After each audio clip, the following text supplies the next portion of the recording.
I'm a journalist, not a writer or a philosopher in that sense. And of course, as a journalist, I'm tomorrow's fish and chip wrapper, so I don't try and think of myself in quite the way of writing lasting tomes of wisdom. But one decision I did make when I started writing politics as a journalist was that I wasn't going to preach, I wasn't going to be pompous.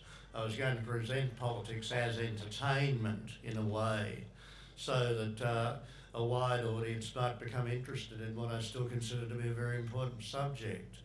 So I did that, and as a result, for my entire career, I've been described by the journalistic hierarchy as a maverick or a larrikin or, you know, whatever. And okay, if those are the words I want to use, that's fine. All I care about is whether people read me or not.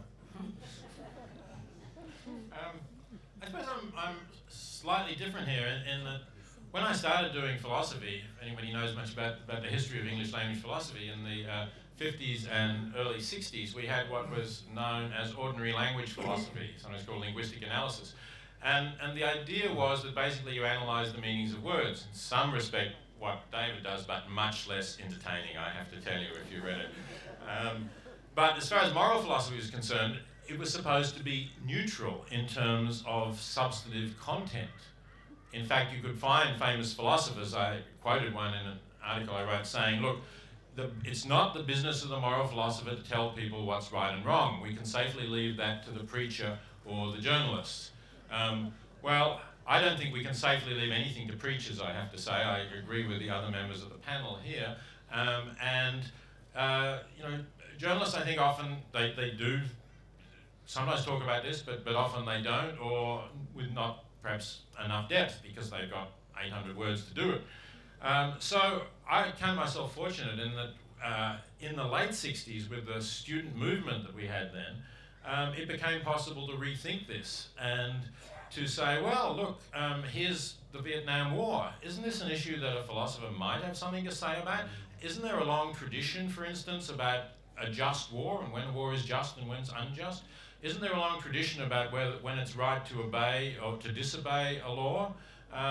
There's a lot of philosophical writings about that, and we were able, sort of my generation was able to revive that tradition of applying philosophy to practical issues. The problem, of course, is to avoid stepping over that line and simply preaching, simply becoming a preacher, which is not really going to, I think, change very much. It turns too many people off. And I think David was actually much too modest in what he said about his own work, because there are many people who will read his work or will see the plays or films that he's written scripts of and will be influenced by the issues that he's brought up there, who perhaps would not read my works because they want to be entertained in a way that they know that they won't be, or probably expect that they won't be anyway if they read mine. So I think all of those things are important, and I don't know, I've tried to sort of keep the right side of that line, but some people may think that some of my works are a little too preachy. It's very difficult to write about global poverty and what the affluent should be doing about it without starting to sound preachy, I'm afraid. We're going to soon take a few questions, and it's quite crowded, so if you're wanting to take a question, please start making your way to one of the microphones. I just wanted to go back to something Mungo said that he hoped we'd touch on, and which Peter talks about in his book. Peter quotes Bill Gates as saying that he hopes that by the next century people will think that a dying child in a developing country is as devastating as a dying child in a developed country.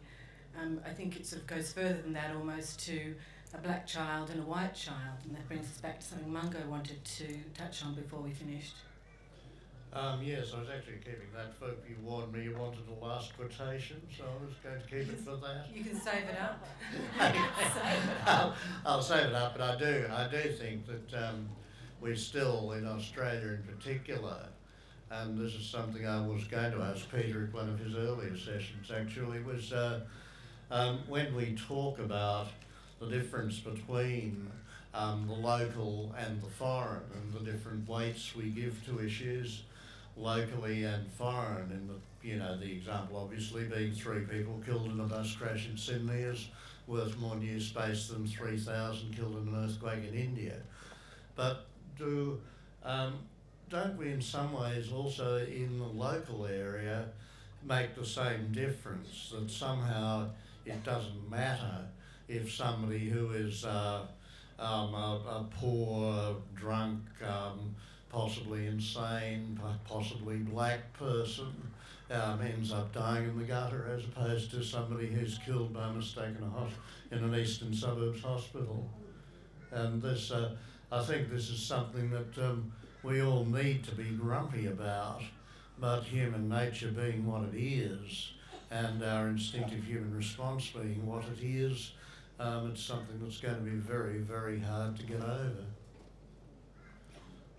Okay, so have we got anybody got a question for one of the panellists? Please make sure that it's brief and that it's a question, otherwise we'll get very, very grumpy. I'm a grumpy old man too.